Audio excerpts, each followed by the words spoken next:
North American Tool and Die is a modest business. How does one of America's largest companies reward and motivate its star performers? If it's IBM, by inviting them along with their husbands and wives for 3 days of fun in the sun on the Hawaiian island of Kauai.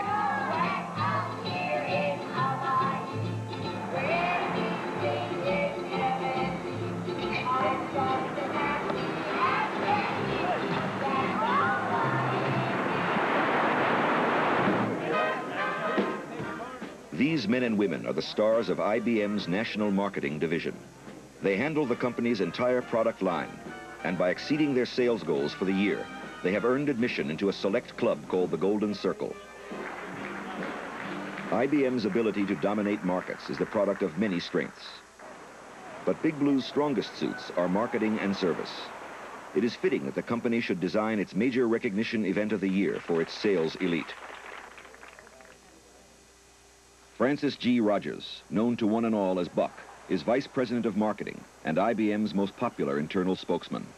The greatest asset the IBM Corporation has happened to be its people. And we simply wanted to bring here to Hawaii the top performers of our marketing organization and simply say thanks to them for the job that they've done. Now, in the process, we also wanted to bring the spouses because we think they play a pretty integral part in the whole thing.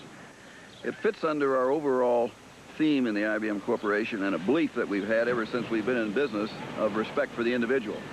And if you can give an individual a given set of objectives, measure them, and then reward them, then almost any target can be achieved. Second idea of this Golden Circle is hopefully to have the people want to come back again. I say that because since these are our top performers, and if they are incented in some way to try to achieve something beyond what their normal quotas are, then obviously the IBM Corporation is going to meet its overall revenue and customer satisfaction goals.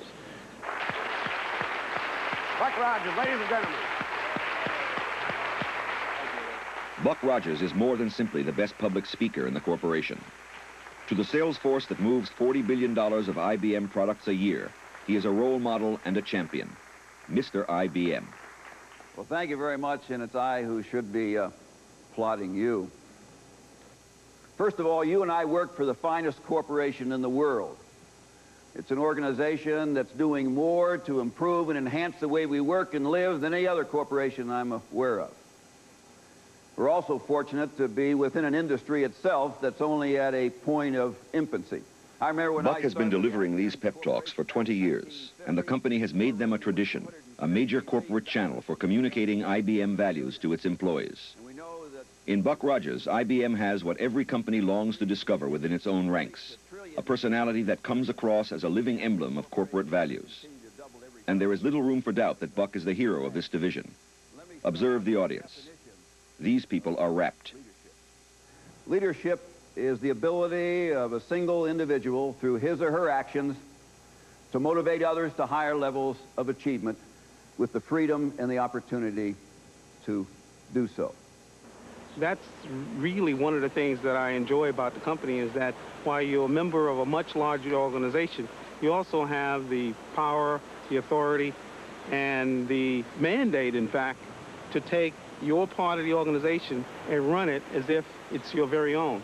And that's very important because you're very independent that way. Every time you win, you're reborn, and every time you lose, you die a little. Winning is an optimistic viewpoint. I've never felt there's any reason to be anything but optimistic. There's a certain amount of competitiveness.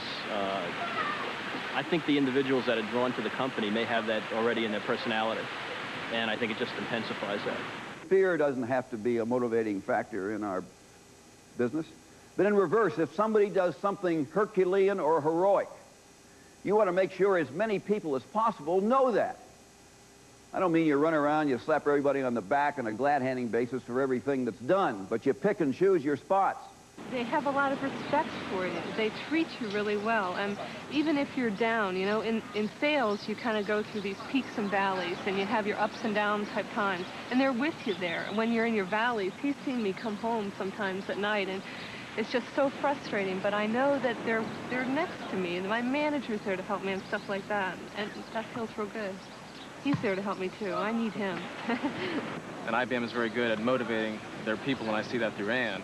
And, you know, and might be brainwashed by some people's standards, but it's a good brainwashing, you know. I mean, they really do instill a loyalty and a drive to work in their people. Because if you have the bedrock like we have in the IBM Corporation through all these years, we changed our chairman, we changed our terms and conditions, but we never changed our fundamental beliefs. Because those that sustained us, I think those are the things that allow individuals and corporations to weather the test of time.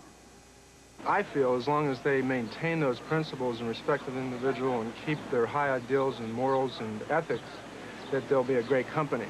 And that all the technology and all the other things that they're attributed with are just byproducts of individuals working very well together. When the High Court of History sits in judgment on each one of us as to how well we fulfilled our responsibilities, our success or our failure will simply... IBM knows perfectly well that Buck Rogers' persona and what he symbolizes is more important than anything he says at these appearances. He may be talking platitudes, but coming from him, in a heightened setting the corporation goes out of its way to create, the positive impact is profound. The reason I am so confident about the future of the IBM Corporation is simply because I know what your answers will be to those questions. Thank you very, very much. When IBM finds a hero, it makes certain he has a stage and an audience.